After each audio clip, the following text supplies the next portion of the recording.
الحمد لله نحمده ونستعينه ونستغفره ونؤمن به ونتوكل عليه ونعوذ بالله من شرور أنفسنا ومن سيئات أعمالنا من يهده الله فلا مضل له ومن يضلله فلا هادي له ونشهد أن لا إله إلا الله وحده لا شريك له ونشهد أن سيدنا ومولانا محمدا عبده ورسوله صلى الله تعالى على خير خلقه محمد وعلى آله وأصحابه ومن تبعهم بإحسان إلى يوم القيامة.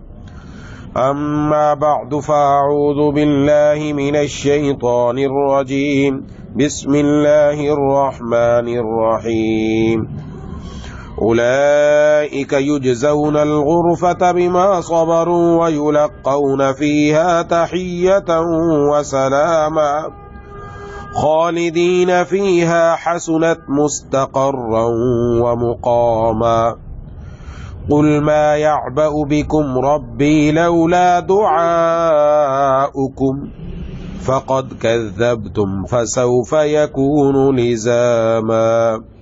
صدق اللہ العظیم.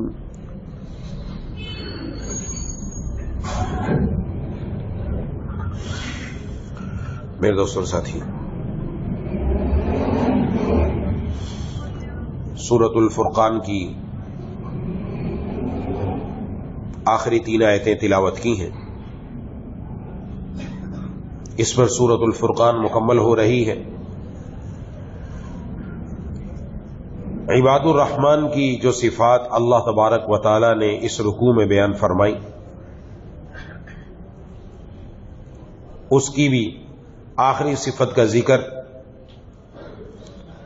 اور ان لوگوں کو اللہ تبارک و تعالی کیا عطا فرمانے والے ہیں.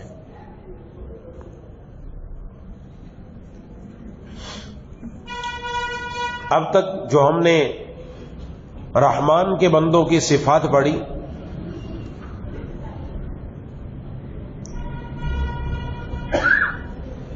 ان میں سب سے پہلے ہم نے پڑھا کہ رحمان کے بندے وہ عاجزی سے زمین پر چلتے ہیں.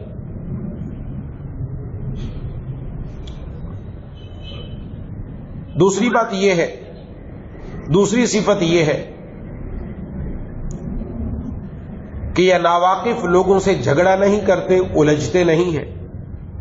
کوئی ان سے جھگڑا کرنا چاہے تو سلامتی کی بات کہہ کر ایک طرف ہو جاتے ہیں.